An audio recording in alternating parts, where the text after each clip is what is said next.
Have you ever heard of a place where people simply vanish into thin air? No bodies, no clues, no answers, just silence? Between 1945 and 1950, a quiet corner of Vermont turned into one of the most chilling mysteries in American history. Locals call it the Bennington Triangle, a stretch of wilderness where hikers, hunters, children, and even passengers on a bus disappeared without a trace. And to this day, no one truly knows why. This is not a horror story. These are real cases, backed by police reports, newspaper headlines, and decades of unanswered questions. The story begins deep in the forests surrounding Glastenbury Mountain, an isolated region near the town of Bennington. Once a small logging and mining hub, the area had long been abandoned. Locals even believed it was cursed land. But the world really started paying attention in 1945, when a series of disappearances began, and they wouldn't stop for 5 long years. The first victim was Middie Rivers, a 74-year-old hunting guide who knew the mountain better than anyone. On November 12, 1945, he led a group of hunters into the woods. But when he walked a little ahead of the group, he simply vanished. The police combed the forest for weeks. Hundreds of volunteers joined. The only clue they ever found was a single rifle cartridge lying near a stream, and nothing more. It was as if the forest had swallowed him whole. But that was just the beginning. Exactly a year later, on December 1st, 1946, Paula Jean Welden, an 18-year-old college student, decided to go for a short hike on the famous Long Trail. She was last seen by a group of hikers asking for directions, and then she was gone. Her disappearance shook the entire state. Police, firefighters, and even the National Guard were called in. A $5,000 reward was offered. Planes and helicopters searched from above, yet not a single piece of evidence was ever found.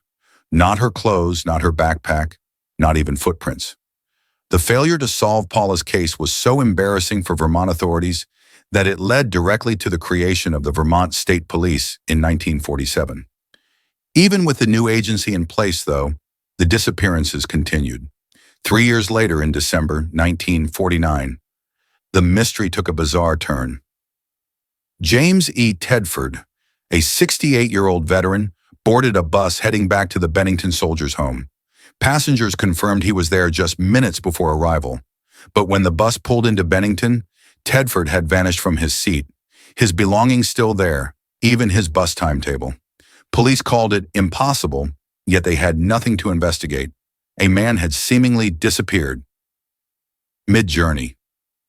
Then came October 1950. Paul Jepson, an 8-year-old boy, was waiting in his mother's pickup truck while she fed pigs at their farm. She was gone for only a short while, but when she returned, Paul was missing. Search dogs traced his scent to a nearby highway, and then it stopped cold. Some speculated he had been abducted. Others believed he had wandered into the same deadly woods that had already claimed so many lives. Either way, no trace of Paul was ever found.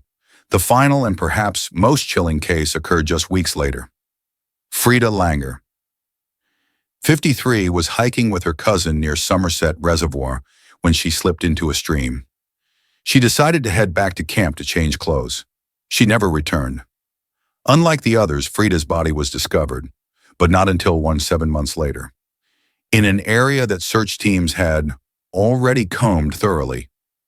Her remains were too decomposed to reveal a cause of death. How her body appeared there months later remains one of the most unsettling questions of all. By now, panic had spread through Bennington. Locals whispered about strange lights, beasts in the forest, and even portals to another dimension.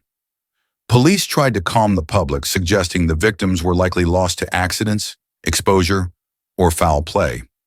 But how could a veteran vanish from a moving bus? How could a body appear in a place that had already been searched? Even experts admitted that none of it made sense. Newspapers called Glastenbury the mountain that eats people. Hunters stopped entering the woods. Families locked their doors at night, and the legend of the Bennington Triangle was born. To this day, not one of these disappearances has been fully explained. No suspect was ever charged. No definitive evidence was ever found. And more than 70 years later, people still fear the shadow of Glastenbury Mountain. Was it a serial killer hiding in the wilderness? A series of bizarre accidents? Or something far stranger lurking deep in Vermont's forgotten forests? One thing is certain.